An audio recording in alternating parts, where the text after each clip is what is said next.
ચલો બાળકો અહીં ધ્યાન આપો. તો થર્મોડાયનેમિક્સના ગયા લેક્ચરમાં આપણે અવસ્થા વિધેયથી ચાલુ કર્યું. અવસ્થા વિધેય તો કેવી ભાઈ પ્રણાલીના એવા ગુણધર્મો કે જે માત્ર પ્રણાલીની અવસ્થા પર આધાર રાખે, અવસ્થા કેવી રીતે પ્રાપ્ત થઈ એના પર આધાર રાખતા નથી. કેટલા અવસ્થા વિધેય છે ભાઈ? ચાર. કયા કયા? આંતરિક ઉર્જા, એન્થાલ્પી, મુક્ત ઉર્જા, એન્ટ્રોપી. એન્થાલ્પી, આંતરિક ઉર્જા, એન્ટ્રોપી, મુક્ત ઉર્જા. અવસ્થા વિધેયનું ચોક્કસ મૂલ્ય ગણવું શક્ય નથી, તેના ફેરફાર ગણી શકાય. તો આપણે ચાલુ કર્યું હતું આંતરિક ઉર્જા એક અવસ્થા વિધેય તરીકે. મેં ચોપડીમાં એ વસ્તુ બતાવી હતી તમને ગયા લેક્ચરમાં કે તમારે કોઈ પણ પ્રણાલીની આંતરિક ઉર્જામાં ફેરફાર કરવો હોય તો એની ત્રણ રીત છે: ઉષ્મા, કાર્ય અને દ્રવ્ય. દ્રવ્ય એટલે મેટર. માં ત્રીજો કેસ આપણે નતો જોયો. ઉષ્માની આપણે બતાવી હતી, કાર્યમાં આપણે બે જોયા હતા, વિદ્યુત કાર્ય અને યાંત્રિક કાર્ય. તાપમાન બદલ્યું હતું, પરિણામે આંતરિક ઉર્જા બદલાઈ હતી. પી, વી અને ટી માંથી કંઈ પણ બદલાય તો તમારા પ્રણાલીની અવસ્થા બદલાય. કેટલી વાર આપણે કરી હતી. પછી આપણે ઉગાશાનો શૂન્ય નિયમ જોયો હતો. ઊંચા તાપમાનથી નીચા તાપમાન તરફ ઉષ્માનું વહન થાય ત્યાં સુધી, જ્યાં સુધી પ્રણાલીના તાપમાન સંતુલિત ના થાય ત્યાં સુધી. અને ઉગાશાનો પ્રથમ નિયમ જોયો હતો. તમે આંતરિક ઉર્જામાં ફેરફાર કરવાના જે બે રસ્તા લીધા, ઉષ્મા અને કાર્ય, એ બંનેને જોડી દીધા. તો ડેલ્ટા યુ બરાબર ક્યુ પ્લસ ડબલ્યુ. અને થર્મોડાયનેમિક સાઇન કન્વેન્શન, ઉષ્માગતિ શાસ્ત્રના ચિહ્નો. તો પ્રણાલી ઉપર કાર્ય કરો તો ધન, પ્રણાલી વડે કાર્ય થાય તો ઋણ. પ્રણાલી ઉષ્મા શોષે, ઉષ્મા ગુમાવે. મારે ખુરશીને ખસેડવી હોય તો મારે કાર્ય કરવું પડ્યું, ધન. ખુરશી આપોઆપ ખસે. ખુરશી ઉષ્મા મેળવે તો વાતાવરણમાંથી, અને ખુરશીમાંથી ઉષ્મા નીકળે તો ફાવશે. ધન ઋણમાં ગડબડ થવી જોઈએ નહીં. તો બાળકો આજનો ટોપિક છે આંતરિક ઉર્જા ફેરફાર, એટલે કે delta U by pressure volume work.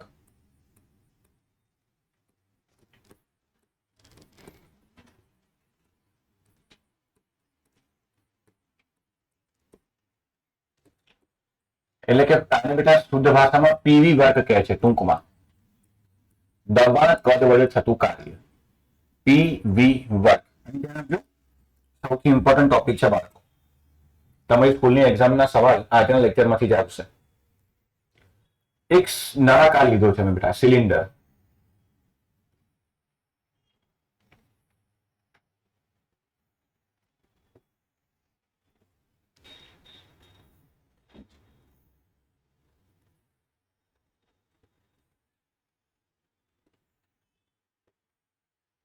અચ્છા, તમે પિસ્ટન જાણો છો? પિસ્ટન જોયેલું છે? કેસ્ટ્રોલ એક્ટિવની એડ જોઈ છે?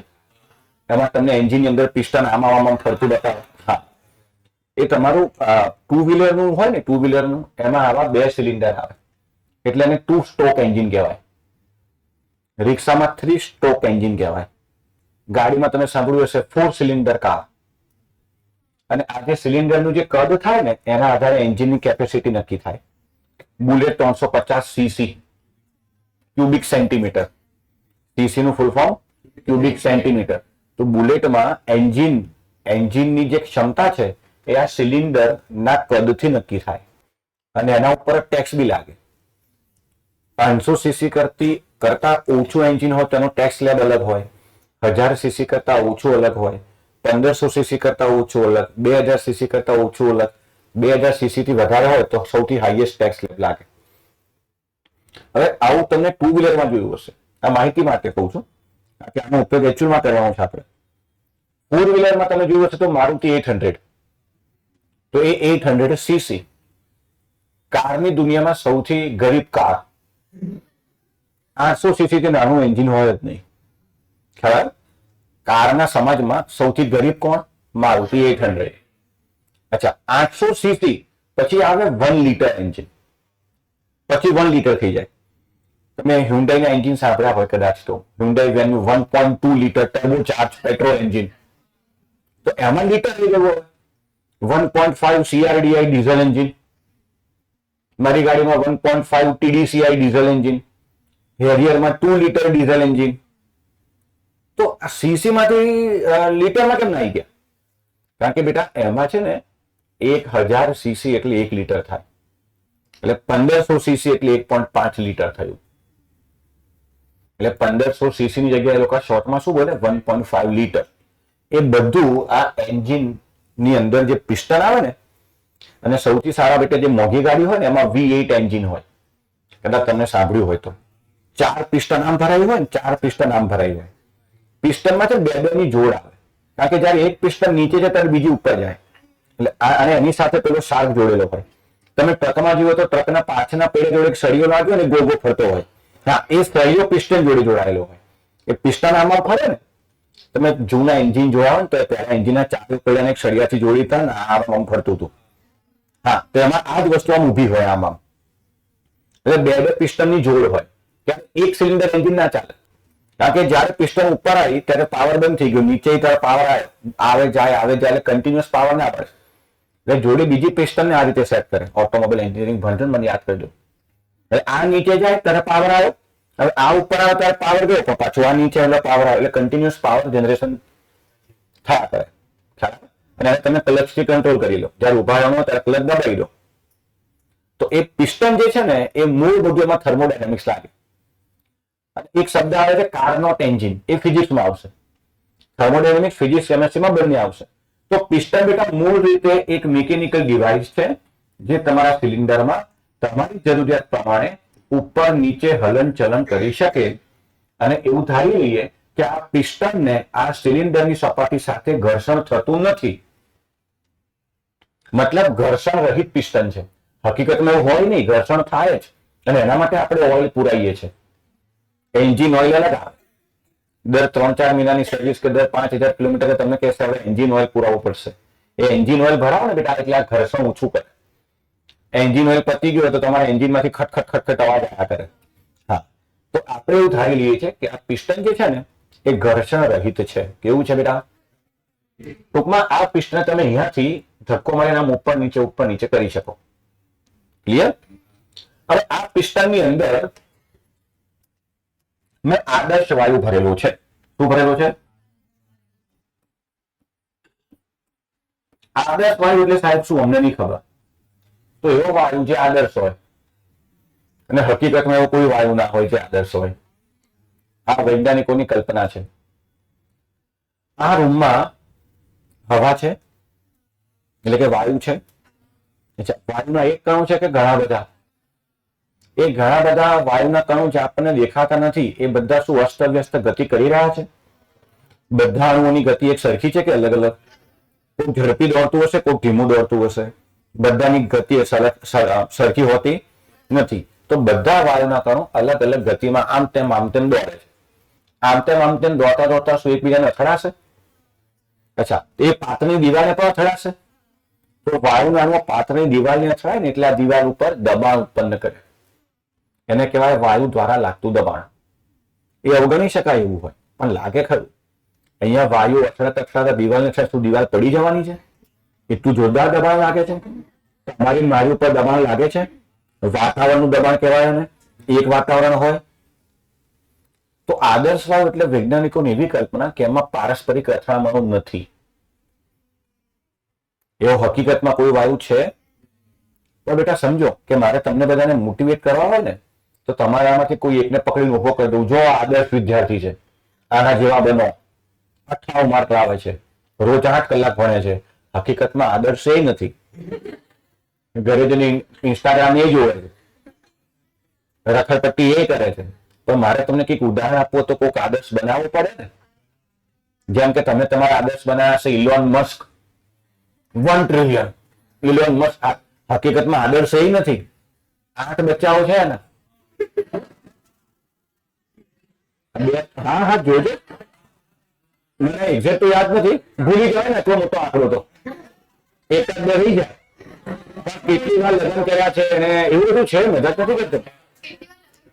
હા, એના 2 તમે ગૂગલ સર્ચ કરજો. ટૂંકમાં કહેવાનો મતલબ એમ છે કે તમે ઇલોન મસ્કને આદર્શ માનો છો એ બિઝનેસ ની દ્રષ્ટિએ માનો છો, બધી રીતે તો આદર્શ કોઈ નથી. તો હકીકતમાં બેટા ઉદાહરણ આપું છું. આ ઉદાહરણ છે. આદર્શ હકીકતમાં કોઈ હોતું એવું કોઈ વાયુ નથી કે જે શાંતિથી આમ ચાલા કરે, અથડાય જ નહીં.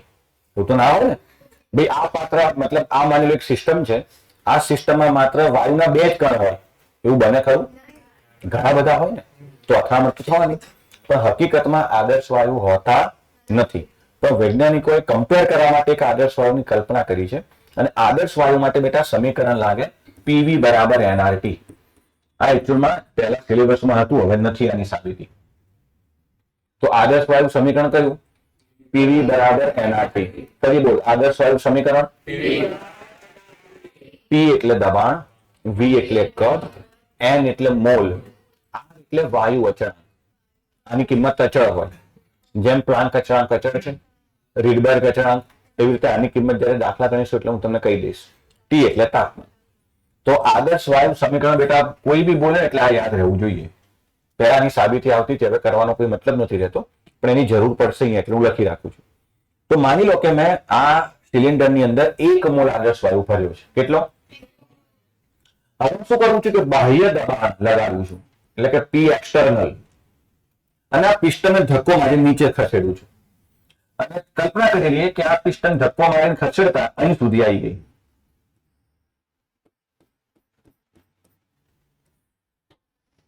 અચ્છા, તો હવે મને કહો કે હવે આદર્શ વાયુ જોડે આટલી જગ્યા રહી ને, આ વાયુ એવું તો છે ને કે પિસ્ટન થી ધક્કો માર્યો, વાયુ સિલિન્ડર ફાડીને બહાર આવી ગયો. તો પહેલા વાયુનું જગ્યા કે વાયુને હરવા ફરવા માટે કેટલી સ્પેસ મળતી હતી? આટલી. બેટા એને હું કહી દઉં વોલ્યુમ 1. અને પિસ્ટનને ધક્કો માર્યા પછી હવે કેટલી સ્પેસ મળી? તો આને હું કહી દઉં વોલ્યુમ 2. આટલું સમજાય છે? તો આ પિસ્ટનને અહીંથી અહીં લાવવા માટે મેં પી એક્સટર્નલ બાહ્ય દબાણ લગાવ્યું. આપોઆપ પિસ્ટન નીચે ગઈ નથી. મેં ઉપરથી માની લો 10 કિલોનો પથ્થર મૂકી દીધો આની ઉપર, કાં તો મેં પોતે ધક્કો માર્યો. મેં કાર્ય કર્યું.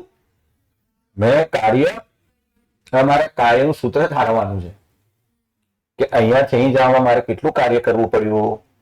કોન્સેપ્ટ સમજાય છે? અચ્છા, તો હવે હું અહીંયા લખું છું, એ ધ્યાનથી જોજો. કદમાં થતો ફેરફાર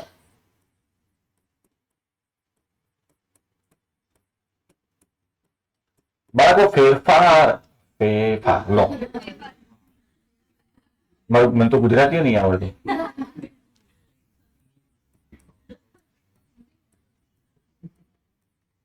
એને બેટા આપણે ડેલ્ટા વી વડે લખી શકીએ. બોલો. ડેલ્ટો એટલે અંતિમ ઓછા પ્રારંભિક, V2 માઇનસ V1.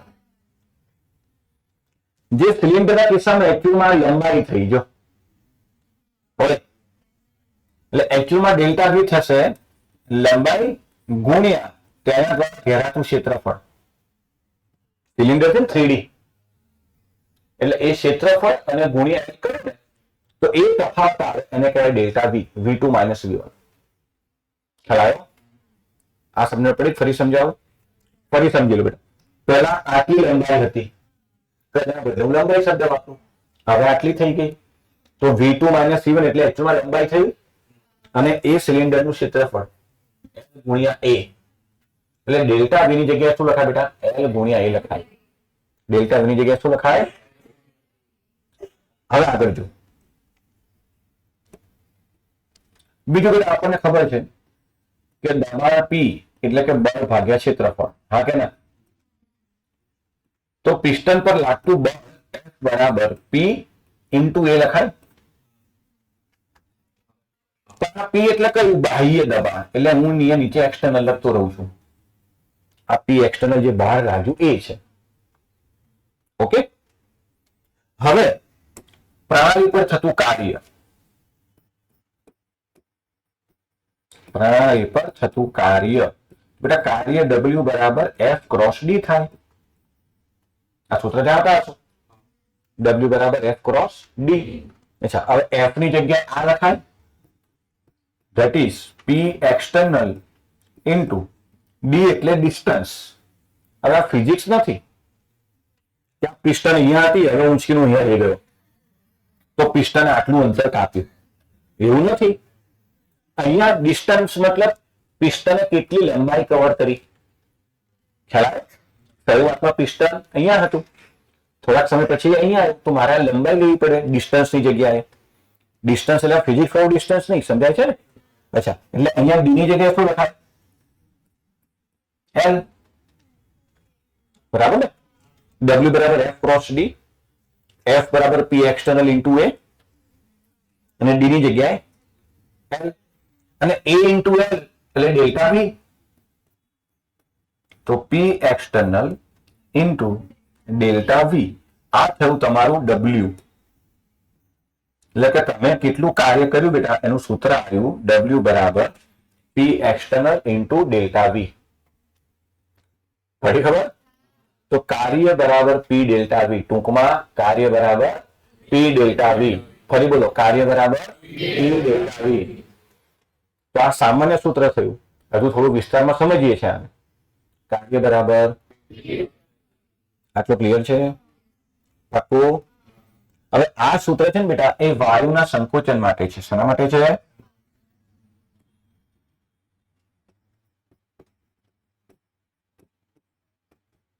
કારણ કે તમે કાર્ય કર્યું બેટા એનાથી અલ્ટિમેટલી વાયુનું સંકોચન થયું. હા કે ના? આનાથી શું થયું? વાયુ દબાયો, વાયુનું સંકોચન થયું. બીજી એક વસ્તુ કે ધ્યાનથી સાંભળજો,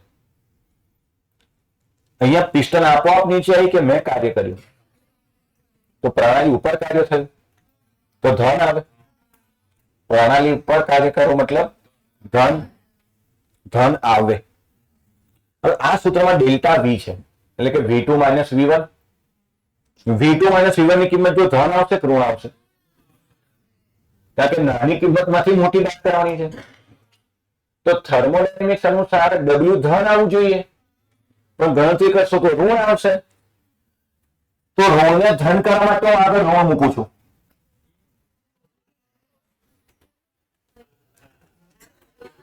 ઋણને ધન કરવા માટે હું આગળ ઋણ મૂકું છું.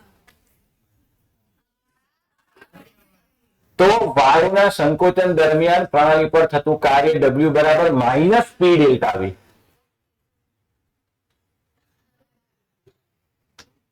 કારણ કે થર્મોડાયનેમિક્સ ને તો ખોટું પડાય નહીં, સાઇન કન્વેન્શન જે છે તો ફિક્સ છે. હવે આમાં પ્રશ્ન એ થાય કે સાહેબ આપણે સાઇન કન્વેન્શન ઊંધું કરી નાખો ને, કે પ્રણાલી પર કાર્ય થાય તો ઋણ, પ્રણાલી વડે કાર્ય થાય તો ધન. તો બેટા સાઇન કન્વેન્શન ઊંધું કરવા જશો ને તો સબ્જેક્ટ બદલાઈ જશે. કેમેસ્ટ્રી બદલે તમે ફિઝિક્સમાં જતા રહેશો. ફિઝિક્સમાં એવું થશે, કેમેસ્ટ્રી નહીં. ભાગ 2 માં આવશે ફિઝિક્સમાં. ખ્યાલ આવે છે હું શું કહી રહ્યો છું? તો સાઇન કન્વેન્શન ઊંધા ના કરતા, નહીં તો તમારો સબ્જેક્ટ બદલાઈ જશે. એટલે તમારે યાદ આ રાખવાનું, કેમેસ્ટ્રીમાં યાદ શું રાખવાનું? પ્રણાલી પર કાર્ય થાય તો ધન જ આવવું જોઈએ. તો એને ધન લાવવા માટે મેં આગળ ઋણ મૂક્યું છે. આ ઋણનો બીજો કોઈ મિનિંગ નથી. બીજી વસ્તુ બધા ધ્યાન રાખજો, થર્મોડાયનેમિક્સમાં કિંમતો કરતા સંજ્ઞા જરૂરી છે. કિંમત 100 હોય 150 હોય એના કરતા વધુ જરૂરી છે કે સંજ્ઞા ધન છે કે ઋણ. કારણ કે ઋણ હશે ખબર પડશે કે ઉષ્મા શેપક, ધન હશે ખબર પડશે ઉષ્મા શોષક. હવે ધનની પાછળ 20 લખ્યું હોય કે ધનની પાછળ 200 લખ્યું હોય ઉષ્મા શોષક. ઋણ લખ્યું હોય 200 અને ઋણ લખ્યું હોય 300 ઉષ્મા ક્ષેપક. તો મૂલ્ય કરતા ચિહ્ન અગત્ય. બીજું વિચારજો ધ્યાનથી. તો એવો કિસ્સો થયો કે જેમાં પી એક્સટર્નલ વધારે હતું. પણ હવે અહીંયા આદર્શ વાયુ ના હોય ને કોઈ સામાન્ય વાયુ હોય તો એ તો દબાણ લગાડે છે. માની લો એક્સટર્નલ પ્રેશર કરતા ઇન્ટરનલ પ્રેશર વધારે છે તો પિસ્ટન આપોઆપ ઊંચે જવાની. કુકરમાં સીટી વાગે છે, વાયુ આપોઆપ બહાર આવે છે. મારે કઈ કરવું પડતું? પ્રણાલી વડે થતું કાર્ય. તો અત્યારે પિસ્ટન અહીંયા છે, થોડીક વાર પિસ્ટન અહીંયા આવશે તો V2 V1 કરતા મોટો આવશે, એમાં કિંમત ધન આવશે. આવી જોઈએ ઋણ, એટલે ઋણ તો ધ્યાન આવશે, તો આવશે.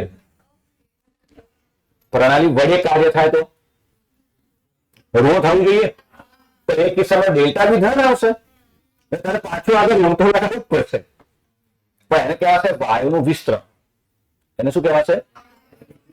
પણ એની શરત છે, વાયુના વિસ્તરણ માટે એક્સટર્નલ પ્રેશર ના હોવું જોઈએ. કારણ કે હું એવો શબ્દ બોલું બેટા કે અહીંયા એક્સટર્નલ પ્રેશર નથી, તો એક્સટર્નલ પ્રેશર ના હોવાનો મતલબ છે એક વાતાવરણ તો છે જ, બહારથી કોઈ દબાણ ના લગાવ, વાતાવરણનું દબાણ તો લાગવાનું છે. તો હકીકતમાં વાયુના વિસ્તરણનો કિસ્સો અંતરિક્ષમાં લાગે કે જ્યાં વેક્યુમ છે, જ્યાં શૂન્ય અવકાશ છે. જયારે સ્પેસ શટલ બહાર જતા હોય ને બધા, ત્યારે બધા કોન્સેપ્ટ વપરાય, ત્યારે વાયુના વિસ્તરણનો કેસ જોવો પડે. કારણ કે હવે તમે પૃથ્વીની બહાર છો, પૃથ્વી અને મંગળ, પૃથ્વી અને સૂર્ય વચ્ચે શું આવે? શૂન્ય અવકાશ. ત્યાં વાતાવરણ છે જ નહીં, વાતાવરણનું દબાણ છે જ નહીં, એટલે એ કિસ્સામાં પી એક્સટર્નલ બરાબર શૂન્ય લેવાનું. તો એ કિસ્સામાં વાયુનું વિસ્તરણ થાય. તો બેટા વાયુનું વિસ્તરણ, કેમ કે આપણે પૃથ્વી પર જ ભણીએ છીએ, આપણે જે આપીને કોઈ બી જબરજસ્ત કોલેજમાં જઈશું, કોલેજ પૃથ્વી પર જ છે. એવું નથી કે હું જોરદાર તૈયારી કરીશ ને એવી કોલેજમાં જઈશ જે મંગળ ઉપર. એનો મતલબ સામાન્ય કિસ્સાઓમાં વાયુનું વિસ્તરણ આપોઆપ થતું નથી. એના માટે પી એક્સટર્નલ શૂન્ય હોવું જોઈએ. પી એક્સટર્નલ શૂન્ય એટલે પૃથ્વી પર તો શક્ય નથી. તું કોઈ પણ પ્રયોગો કર, કોઈ પણ લેબોરેટરી બનાય, પૃથ્વી પર જ બનાવીશ ને દીકરા. મતલબ વાતાવરણ દબાણ તો છે, હા, પણ નાસા પાસે એવી લેબોરેટરી છે જ્યાં હકીકતમાં શૂન્ય અવકાશ છે. ગ્રેવિટી પણ નહીં, વાતાવરણ પણ નહીં. એ પેલા અંતરિક્ષ યાત્રીઓને મોકલવા માટે 3 મહિનાની ટ્રેનિંગ આપે ને, તો શૂન્ય અવકાશનો વાસ્તવિક મતલબ થાય ગ્રેવિટી અને વાતાવરણ બંનેનું ના હોવું. તો પૃથ્વી પર એવી લેબ બનાવવી તો શક્ય નથી. એટલે તું પૃથ્વી પર ગમે તે ગ્રેવિટી તો હશે ને, ખૂણે ખૂણે બધે વાતાવરણ હશે. ઊંચાઈ પર જા તો ઊંચું, નીચે જા તો વધારે તો હશે ને. અંતરિક્ષ યાત્રીઓને ટ્રેનિંગ આપવા માટે નાસા પાસે લેબોરેટરીની વ્યવસ્થા છે. તો એ લેબોરેટરી અંદર તો લઈ જઈશ તો આપોઆપ વિસ્તરણ થશે. જો આદર્શ વાયુ ના હોય તો આદર્શ વાયુ પાછો અથડાય જ નહીં. એ તમે ફિઝિક્સમાં ભણશો વાયુના ગતિવાદમાં, KTG, kinetic theory of gas. એમાં વાયુના ગુણધર્મો આવશે. આપણે પહેલા આ ચેપ્ટરમાં આવતું હતું, પણ હવે નહીં આવતું. આ ચેપ્ટર જ કાઢી નાખ્યું, ખોટું કર્યું. આ તો સમજાયું ટૂંકમાં.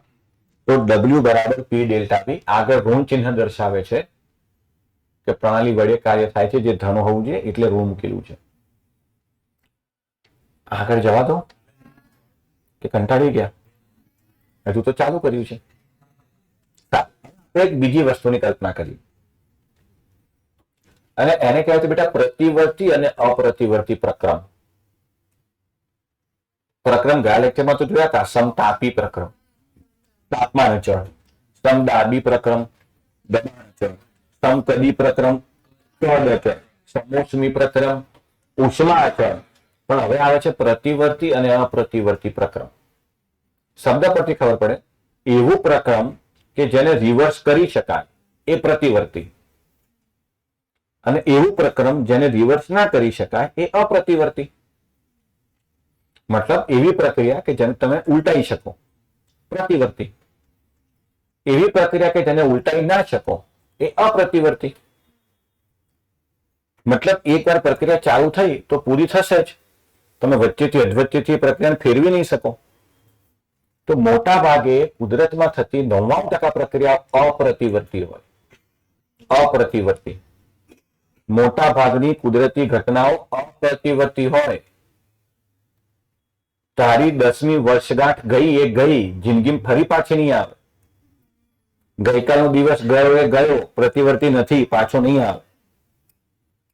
તારા ચોપડા આગ લગાવી દો, હળગી જશે, એમાંથી ફરી ચોપડો ક્યારેય નહીં બને. ચોપડો સળગાઈ ગયો તો રાખ બની જાય, એમાંથી ચોપડો ફરી કોઈ સાથે ના બને. અધવચ્ચેથી તમે આગ ઓલવી દીધો તો એટલો ચોપડો તો ગયો. તો કુદરતમાં થતી મોટા ભાગની ઘટનાઓ કેવી છે? પ્રતિવર્તી. કેવી છે બેટા? રિવર્સ ના થાય. સિમ્પલ એક્ઝામ્પલ આપું બેટા, જો તમારી ઉંમરમાં જે થાય ને બેટા, જે એટ્રેક્શન થાય એ બધા પ્રતિવર્તી હોય. રિવર્સ થઈ શકે. અત્યારે કોક ગમે છે, 6 મહિના પછી ઝઘડો થઈ ગયો, પછી કોક બીજું ગમી શકે, કોઈ નવાઈ. પણ લગ્ન થઈ ગયા એવા પ્રતિવર્તી છે. હવે રિવર્સ નહીં થાય. ભૂલી ગયો છો ને બેટા? લગ્ન થઈ ગયા પછી તમે એને રિવર્સ કરી શકો? નિભાવવું પડે. સમજી ગયા? પ્રતિવર્તી એટલે જેને રિવર્સ કરી શકાય, અપ્રતિવર્તી એટલે જેને રિવર્સ ના કરી શકાય. તો આ જે બેટા આપણે પહેલું કહ્યું ને, આ પિસ્ટનને સીધી અહીં લાયા, એના બદલે ધીરે ધીરે ધીરે ધીરે નીચે લાવું તો વિચારજો. અત્યારે મેં શું કર્યું, આ પિસ્ટનની ઉપર દબાણ લાગે સટાક દઈને નીચે અહીં લાવી દીધી. અચ્છા ધીરે ધીરે લાવું તો ટૂંકમાં પિસ્ટન અહીંયાથી અહીંયા લાવવા માટે હું 10 તબક્કા કરું તો દરેક તબક્કામાં કદ ઘટશે, ઓછું ઓછું ઓછું ધીરે ધીરે ધીરે ધીરે. તો દરેક તબક્કાના કદ માટે તમારે પછી સંકલન કરવું પડે. તો એ કિસ્સો થશે અહીં જો W બરાબર માઇનસ સંકલન initial limit final limit P external into DV નાના ફેરફાર. ખબર પડી હોત હા બોલ બેટા. સૂત્ર આ જ છે જોઈ લે. આમાં તફાવત મોટો આવતો હતો, આમાં દરેક તબક્કાનો તફાવત લેવાનો એટલે દરેકે દરેક તબક્કાનું તમારે સંકલન કરીને એડ કરવું પડે. ક્લિયર છે? પ્રતિવર્તી પ્રકરણ અને અપ્રતિવર્તી પ્રકરણ એના ઉપર આપણે વિસ્તારમાં જઈએ. હવે માની લો કે આ પિસ્ટન છે એના ઉપર હું 100 કિલોનું એક પથ્થર મૂકી દઉં તો સટાક દઈને નીચે આવી જશે. અપ્રતિવર્તી બરાબર. હવે હું શું કરું, આ પિસ્ટન ઉપર એક કીડી મૂકું, કેના થયું બીજી કીડી મૂકી. અચ્છા 5 કીડી મૂકી એટલે થોડોક નીચે આવશે. માની લો ને કલ્પના તો કે 500 કીડી નું થોડી ઉદાહરણ. માની લો 5 કીડી મૂકી અને આ પિસ્ટન થોડુંક નીચે આવ્યું, અંદર વાયુ ભરેલું છે એનું દબાણ લાગે છે, પાછું થોડું ઉપર આવી ગયું એટલે પહેલા થોડુંક નીચે આવ્યું, અંદર વાયુ દબાણ લગાડે છે, પાછું ઉપર આવી જશે. અચ્છા ફરી બીજી 5 કીડી મૂકી એટલે થોડુંક નીચે આવ્યું, ફરી પછી થોડુંક ઉપર આવ્યું. એમ 5 કીડી મૂકતો જવું તો બેટા પિસ્ટન નીચે લાવવામાં અઠવાડિયું થાય. 2-5 મૂળ કીડી વપરાય, 2-5 મૂળ કીડી વપરાય. પણ સમજવાનો મતલબ એ છે કે અહીંયા આ પ્રકરણમાં દર તબક્કે સંતુલન આવે છે. તમે થોડુંક નીચે જઈ રહ્યા છો, પાછું થોડુંક ઉપર આવી રહ્યા છો, થોડુંક નીચે જઈ રહ્યા છો, પાછું થોડુંક ઉપર આવી રહ્યા છો. એમ કરતા કરતા કરતા કરતા દરેક તબક્કે સંતુલન આવતા આ પ્રતિવર્તી એટલે તમે કોઈ એક તબક્કે પ્રક્રિયાને પાછી વાળી શકો. આના કરતા સારું અને સૌથી સરળ એક્ઝામ્પલ આપું છું. આનાથી સહેલું એક્ઝામ્પલ નથી મારી પાસે, મને માફ કરજો. મારી પાસે માની લો હવા ભરેલો એક ફુગ્ગો છે. એ ફુગ્ગામાંથી મારે હવા બહાર કાઢવી છે તો 2 રસ્તા છે. ટાંકી મારી દઉં, બધી હવા છટાક દઈને બહાર, પછી એ ફુગ્ગા મારે ફરી હવા ભરવી ભરાય, અપ્રતિવર્તી. પતી ગયું. બીજો રસ્તો, એ ફુગ્ગામાં જ્યાંથી હવા ભરી હતી ને એની કેપ પકડી રાખું, ધીરે ધીરે છોડતો જાઉં તો ધીરે ધીરે હવા બહાર આવશે. કોઈ પણ તબક્કે બંધ કરી દઉં તો હવા આવતી બંધ થઈ ગઈ અને બહારથી પ્રેશર પંપ લગાવીને ફરી હવા ભરી બી શકું. પ્રેશર વગર રાખવું પડે. અંદરથી હવા બહાર આવે છે એના કરતા તમે પ્રેશર પંપ વડે હવા ભરો તો ટાયરમાં, હા, તો એનાથી ફરી હવા પાછળ ભરી શકું. પાછી થોડું પાછી બહાર આવશે, પાછી ભરી શકું. કોઈ પણ તબક્કે ફુગ્ગાની હવા બહાર આવતી રોકી શકું. કોઈ પણ તબક્કે ફુગ્ગામાં ફરી હવા ભરી શકું. પ્રતિવર્તી તો હવા કાઢવી છે, ઢાંકણી માર દે, સટાક દઈને બધી હવા બહાર, ફરી ફુગ્ગો નહીં ફૂલે, ફુગ્ગો ફાટી ગયો, હવે નવો ફુગ્ગો લેવો પડશે. અપ્રતિવર્તી એક ફુગ્ગામાંથી હવા કાઢવાનો બીજો રસ્તો, એની જે કેપ છે ત્યાંથી ધીરે ધીરે હવા છોડતા રહો, તારી મરજી હોય એ પ્રમાણે તું એ તબક્કો રોકી દે. પ્રતિવર્તી તો આ પિસ્ટન માની લો અહીં આવ્યું, અહીં આવ્યું, અહીં આવ્યું, 100 કીડી ભેગી થઈ, હું થાકી ગયો, બધું રહેવા દે, મળી ગયું, નહીં કરું, પ્રક્રિયા અટકી ગઈ. પેલામાં એવું થાય કે 100 કિલો પથ્થર મૂક્યો અને પિસ્ટન નીચે જતો તું, તે વચ્ચે હાથ કર્યું, મારે હાથ તૂટી જશે. એમાં એવો ઓપ્શન, માની લો બલૂન, શું થયું? હા, માની લો બલૂન, એ તો હમણાં આવી જશે, ઓટોમેટિક છે. જો બતાવો,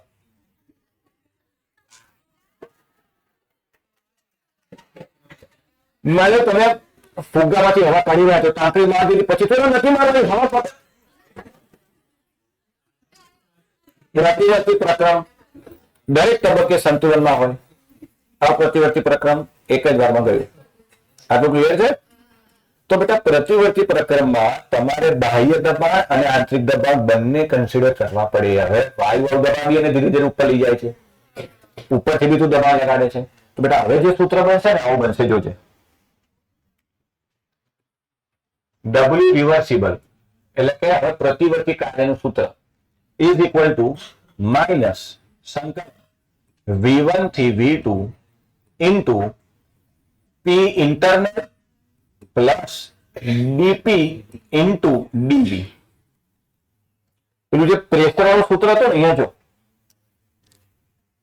એક્સટર્નલ પ્રેશર ની જગ્યાએ ઇન્ટરનલ એક્સટર્નલ બંને લીધા. કારણ કે વાયુ વાળું દબાણ બી ગણવું પડશે, બાહ્ય દબાણ બી લેવું પડશે. બરાબર છે?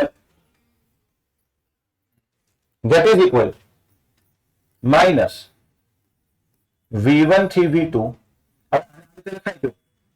P internal into dV dP into dV.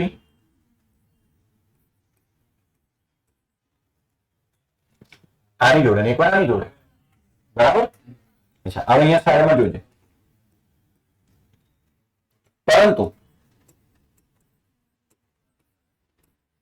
dP dV ખૂબ સૂક્ષ્મ હોવાથી બેટા આ કિંમત એટલી નાની છે કે તમે dP dV બંનેને અવગણી શકો. કારણ કે બેટા બાહ્ય દબાણ તું 5 કેડી મૂકે છે તો શું ફેર પડશે? હા, 5 કેડી મૂકવાથી કર્મમાં ફેરફાર કેટલો આવશે? 0.2 ml. એટલું નહીં આવે કદાચ. ટૂંકમાં dP ને dV અવગણી શકાય. અચ્છા, એટલે આ કેમ આવ્યું? તો કે આના લીધે આવ્યું, એ કારણ આવ્યું. ઓકે. અચ્છા, હવે જો PV બરાબર NRT. અચ્છા, એ સૂત્ર હું ફરી લગાવું છું અહીંયા. PV બરાબર NRT, તો P બરાબર NRT by V. તો P ની જગ્યાએ આ મુકાય.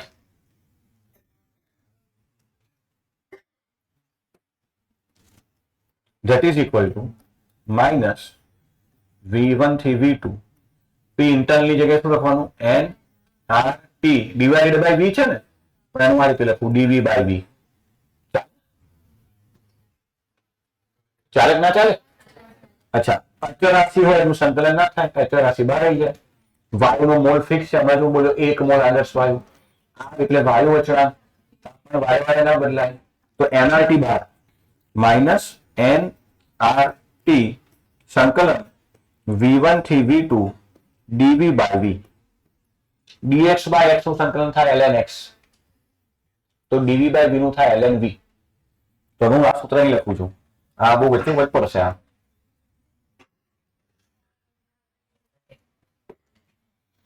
આ તો અહીંયા ફરી લખીએ છીએ W રિવર્સિબલ બરાબર minus NRT ln lower limit upon upper limit.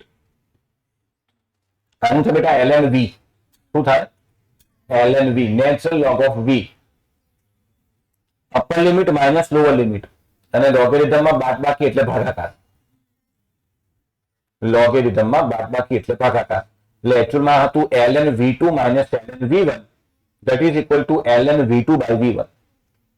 આવું તમે ગણિતમાં ભણશો, બાયોલોજીમાં અત્યારે ભણી ગયા, આવું હોય. ફરી આની જગ્યાએ શું લખવાનું છે? ln V2 minus V1, અને લોગમાં બાદબાકી એટલે ભાગાકાર, એટલે ln V2 by V1 લખ્યું. નેચરલ લોગ કરતા લોગ 10 બેઝ ઉપર જોવો સહેલો હોય. ln એટલે નેચરલ લોગ, અને લોગ જે હોય ને એ 10 ના ઘાતાંકમાં હોય. નેચરલ લોગ જે હોય ને એ એક્સપોનેન્શિયલ ઓફ ઘાતાંકમાં હોય. એટલે લોગ 10 બેઝ ઉપર જોઈએ છે આપણે. તો નેચરલ લોગમાંથી માટે લોગમાં જેવું હોય ને તો 2.303 વડે ગુણવા પડે. તો minus 2.303 RT log V2 upon V1. આ થયું તારું W રિવર્સિબલ. પ્રતિવર્તી પ્રકરણ દરમિયાન પ્રણાલી પર થતું કાર્ય, એનું સૂત્ર આ. W રિવર્સિબલ બરાબર minus 2.303 NRT log V2 by V1. તમે આને બી ફાઇનલ સૂત્ર ગણી શકો, પણ એમાં તમારે નેચરલ લોગ જોવો પડે. અને આમાં લોગ જોવો પડે. નેચલોગ એટલે ગુજરાતીમાં કહેવાય સામાન્ય લઘુ ગુણક. ખ્યાલ તો એ જોવો અઘરો છે, ના કરતા આ બેટર છે. લોગ જોતા શીખવાડીશ, જેટલી કેમેસ્ટ્રીમાં જરૂર છે એટલું કરીશું. બાકી લોગ વિસ્તારમાં તો તમે ભણવાના જ છો, એના ગુણધર્મો, એના સૂત્રો બધું આવશે. ઓકે, તો જો હજુ 2 સ્લાઇડ થઈ છે, 2 સ્લાઇડ થઈ જુઓ ને, એમાં આટલું બધું સમજાવવાનું હતું. તો ટૂંકમાં આ તમને સામાન્ય કાર્યનું સૂત્ર પૂછે તો, અને પ્રતિવર્તી કાર્યનું સૂત્ર પૂછે તો આ. ક્લિયર છે? બોલો ને યાર, તો આપણે લાવ્યા છો કાઢો.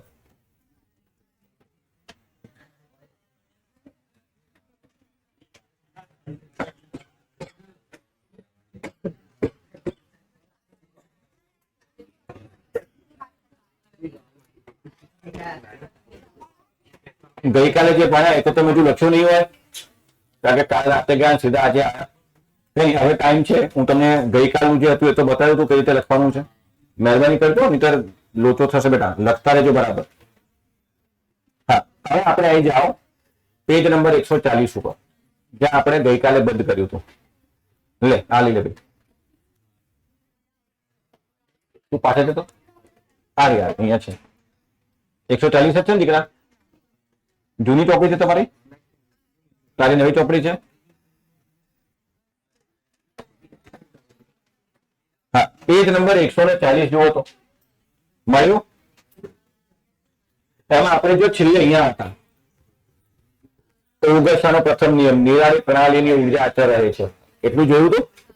અચ્છા, હવે સાઇન કન્વેન્શનના આધારે પહેલો કોયડો સોલ્વ થશે તમારાથી. ઘરે જઈને સોલ્વ કરજો. ક્યારે ધન લેવાનો, ક્યારે ઋણ લેવાનો, એ બધી વાતો કરવાની. અહીંયા સામે હતા જો કાર્ય, જો તો આ પિસ્ટન વાળું આકૃતિ અહીંયા આપી છે. હા, એમાં પિસ્ટન આડી બતાવી છે, આમાં મેં ઊભી લઈને લીધેલી.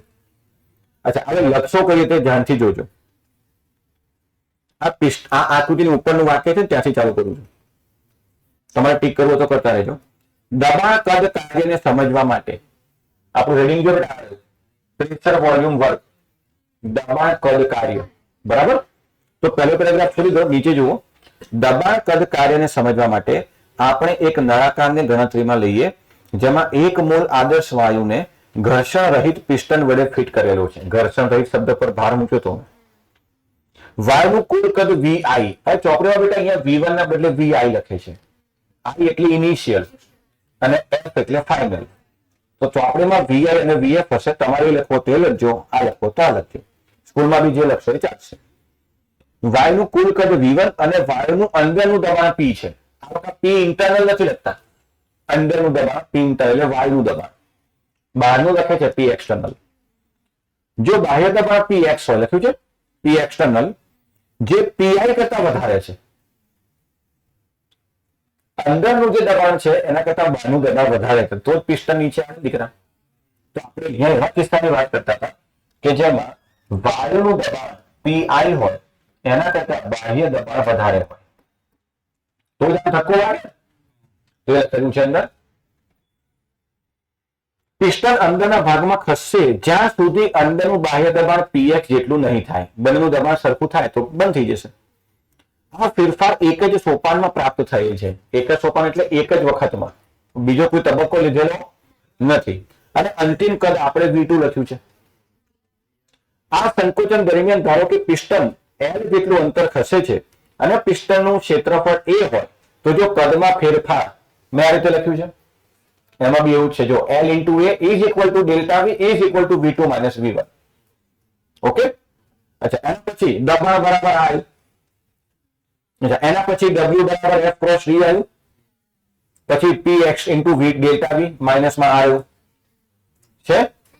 સમીકરણ 5.2 સુધી લખ્યું. હવે નીચેનું વાક્ય વાંચ. આ અભિવ્યક્તિની ઋણ સંજ્ઞા જરૂરી છે જેથી W ની પ્રણાલી કાગત સંજ્ઞા મેળવી શકાય. પ્રણાલી કાગત એટલે સાઇન કન્વેન્શન અનુસાર W ધન થવો જોઈએ. એને ધન કરવા માટે આપણે આગળ ઋણ મૂકેલું છે. પરીક્ષામાં થોડી એવું લખાશે કે અહીં કાર્યને ધન કરવા માટે ઋણ મૂકેલ છે. પરીક્ષામાં એવું લખાય. પરીક્ષામાં પ્રણાલી કાગતની જગ્યાએ બીજું લખજો, પ્રણાલી અનુરૂપ સંજ્ઞા મેળવવા માટે. શબ્દ તમે ફેરવી શકો ને, તો આ વાક્ય તમારે આ રીતે લખી શકાય. આ અભિવ્યક્તિની ઋણ સંજ્ઞા જરૂરી છે, જેથી ડબલ્યુ ની પ્રણાલી અનુરૂપ સંજ્ઞા મેળવી શકાય, જે સૂચવે છે કે સંકોચન દરમિયાન પ્રણાલી પર કાર્ય થયેલું છે. આટલું લખ્યું. અચ્છા, હવે નીચેના પેરેગ્રાફ પર આવી જાઓ. જો સંકોચનના દરેક તબક્કે દબાણ અચળ ન હોય પણ નિશ્ચિત તબક્કામાં બદલાતું હોય, મતલબ અહીંયા દબાણ અચળ નથી, નિશ્ચિત તબક્કા પ્રમાણે તમે ઘટાડી રહ્યા છો, તો વાયુ પર થતા કાર્ય બધા જ તબક્કાના કુલ સરવાળા જેટલું થાય. પછી સામે જો 5.3 લખવાનું આ રહ્યું. પતી ગયું? સામે શું બોલ્યું? થાય. પછી સમીકરણ 5.3 એટલે આ લખવાનું, જો સામે આપેલું છે. હા, એટલે આ પ્રશ્ન પૂરો થયો. કયો પ્રશ્ન? પ્રેશર વોલ્યુમ વર્ક, દબાણ કદ કાર્ય. હવે બીજો પ્રશ્ન ચાલુ થાય છે, સાંભળજો. પ્રતિવર્તી કાર્યનું સૂત્ર તારવો. પ્રતિવર્તી કાર્યનું એટલે આ બીજું સૂત્ર બેટા. પ્રતિવર્તી કાર્યનું સૂત્ર તારવો. તો એ તમારે શરૂ કરવાનું. એના પછી એક પેરેગ્રાફ છોડી દો તો બોર્ડ લેટરમાં વ્યાખ્યા આપેલી છે. આલેખ નથી જોવાના, ચિંતા ના કરો.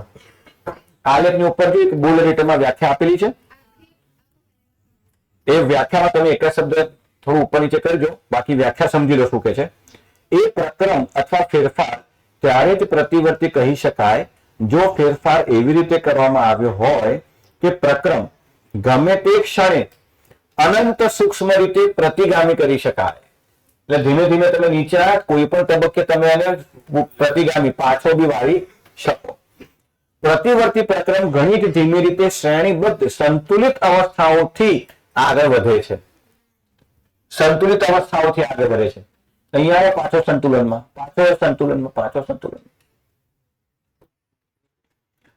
કે જેથી પર્યાવરણ અને પ્રણાલી હંમેશા એકબીજાના લગભગ સંતુલનમાં જ હોય. અને નીચે એક વાક્ય છે, પ્રતિવર્તી પ્રક્રમ સિવાયના પ્રક્રમો અપ્રતિવર્તી હોય. બરાબર, એ વાક્ય નહીં લખો, ચાલશે. આપણે પ્રતિવર્તી લખજો. હવે પાછળ આખું સૂત્ર તાવીને આપ્યું છે. જો એમાં કશું સ્કીપ નથી કરવાનું. ધન જણાય સમીકરણ 5.5 સુધી એડિટ લખવાનું. થિયરી બેટા છે જ ક્યાં? એક બોલ્ડ લાઈન છે એ લખવી ચાલજો. ઉપરના પેરેગ્રાફમાં અહીંયા એક બોલ્ડ લેટર છે ને, બોલ્ડ એકદમ ઘાટું કર્યું છે, એ શબ્દ આવવો જોઈએ. બાકી એમાં સ્કીપ કરાવી છે શું? કશું છે તો નહીં. ક્લિયર બેટા? આ છે, આ રીતે જ લખેલું છે. જો હે ને, એટલે સમીકરણ 5.5 આયા પછી. હવે ત્રીજો ઇમ્પોર્ટન્ટ પ્રશ્ન, એની નીચે મુક્ત વિસ્તરણ લખેલું છે. પરીક્ષામાં રીતે પૂછાશે, આદર્શ વાયુનું મુક્ત વિસ્તરણ સમજાવો. 2 માર્ક અથવા 3 માર્ક. આદર્શ વાયુનું મુક્ત વિસ્તરણ. અને આ ત્યારે જ લાગુ પડે જ્યારે પી એક્સટર્નલ શૂન્ય હોય, અર્થાત શૂન્ય અવકાશમાં. મેં કીધું બેટા વાયુનું વિસ્તરણ ક્યારે થાય? જ્યારે પી એક્સટર્નલ કેવું હોય? શૂન્ય. તો પહેલું જ વાક્ય લખેલું છે, જો શૂન્ય અવકાશમાં કૌંસમાં પી એક્સટર્નલ બરાબર 0 વાયુના વિસ્તરણને મુક્ત વિસ્તરણ કહે છે. આદર્શ વાયુ માટે મુક્ત વિસ્તરણ દરમિયાન કાર્ય થતું નથી. તમારે કઈ કરવાની જરૂર નથી. આ પિસ્ટન ધીરે ધીરે આપોઆપ ઉપર જશે. ભલે પછી પ્રક્રમ પ્રતિવર્તી કે અપ્રતિવર્તી હોય. હવે અહીંયા છોકરાને બહુ મજા કરવાની આવે. એક્ઝામિનર છે ને અહીંયા હેરાન કરે. અપ્રતિવર્તી પ્રક્રમ માટે આદર્શ વાયુનું મુક્ત વિસ્તરણ સમજાવો. છોકરો સીધો, હાય બાપા, હોય બાપા, મારા બાપા, તારા બાપા, આ પંડ્યાએ કરાયું નહીં, આવું તો ચોપડીમાં જ નથી. એટલે લખ્યું તો છે પ્રતિવર્તી હોય કે અપ્રતિવર્તી હોય, મુક્ત વિસ્તરણ બંનેમાં સરખું જ લાગે. તો તને એવું પૂછે અપ્રતિવર્તી પ્રક્રમમાં આદર્શ વાયુનું મુક્ત વિસ્તરણ સમજાવો, તો આ જ લખવાનું. અને પ્રતિવર્તીમાં આદર્શ તો આ જ લખવાનું. ટૂંકમાં મુક્ત વિસ્તરણ શબ્દ દેખાય છે, ખાલી મુક્ત વિસ્તરણ આ જ લખવાનું. પણ ધ્યાન રાખજો બેટા, મારી વસ્તુનો છે ને લોકો એકદમ ઊંધો મિનિંગ બી લેતા હોય છે ઘણી વાર. એકવાર એક મેનેજરે એના એમ્પ્લોયને ફોન કર્યો કે કેમ બધું ઓફિસ નહીં આવ્યો? જબરજસ્ત તબિયત ખરાબ છે, બહુ તકલીફ છે સર, આજે સારું લોચો લાગે છે, નહીં અવાય. તો કે મને જયારે એકદમ લો ફીલ થાય ને, તો કે હું કહું એવું કર, તો કે તું પર એકદમ ફ્રેશ થઈ જઈશ. હું કે મારી વાઈફ જોડે તેલ માલિશ કરાવી દઉં એટલે એકદમ ફ્રેશ થઈ જવું. તો તું બી કર. તો પેલો 2 કલાક ફોન કરે, અરે સાહેબ શું આઈડિયા આપ્યો? તો ગજબ મજા આવી ગઈ, એકદમ ફ્રેશ થઈ ગયો. અને હા, તમારું ઘર બી મસ્ત હતું.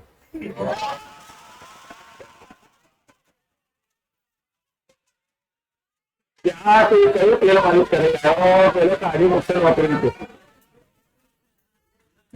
એટલે મારો કહેવાનો મતલબ તમારે આ રીતે નહીં લેવાનો.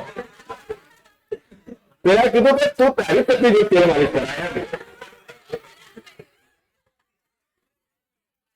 ટૂંકમાં મારો કહેવાનો મતલબ કે તમને મુક્ત વિસ્તરણ શબ્દ દેખાય ને તો આ લખવાનો. સમતાપી મુક્ત વિસ્તરણ દેખાય ને તો બધા સામે લખવાનું. જો ભેગું ના કરતો. આદર્શ વાળાનું મુક્ત વિસ્તરણ સમજાવો. હવે કે આદર્શ વાળાનું સમતાપી મુક્ત વિસ્તરણ સમજાવો તો ઉપર બીજી થિયરી છે ભેગું ના કરતો. હજી કહેશે કે એમએસસી અઘરું છે તો શબ્દ તો સમજવો પડે કે નહીં યાર. ટૂંકમાં પહેલા અહીંયા હતા આપણે અહીંયા હતા. પ્રથમ પ્રતિવર્તી કે અપ્રતિવર્તી હોય બરાબર છે બેટા. હવે આગળ જુઓ. હવે આપણે સમીકરણ 5.1 ને અનેક રીતે પ્રકરણના પ્રકારના પ્રમાણે લખી શકીએ. સમીકરણ 5.1 તમે કહો તો સમીકરણ 5.1 કયું છે જોતો આ છે શું જોવો તો બરાબર. અચ્છા હવે અનેક રીતે લખી શકાય. જો આપણે w બરાબર -p external into delta v આ સમીકરણમાં મૂકીએ તો બેટા જો આ રીતે લખાય delta u બરાબર q minus p external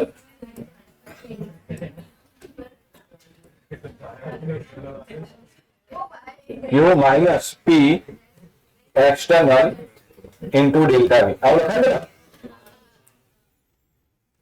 જો પ્રકરણ અચળ કદે કરવામાં આવે જો પ્રકરણ અચળ કદે કરવામાં આવે બેટા અચળ કદ એટલે કદનો તફાવત નહીં આવે.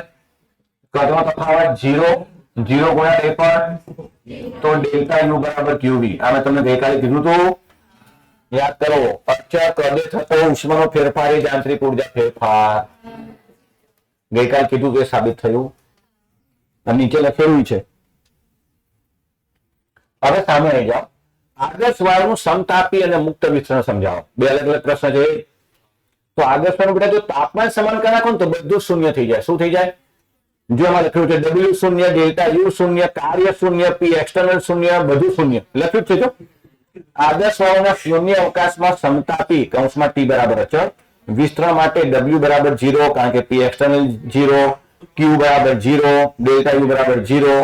હવે આ સમીકરણમાં જો ડેલ્ટા યુ 0 હોય ડેલ્ટા યુ 0 તો પછી બેટા આ રીતે લખાય Q બરાબર -W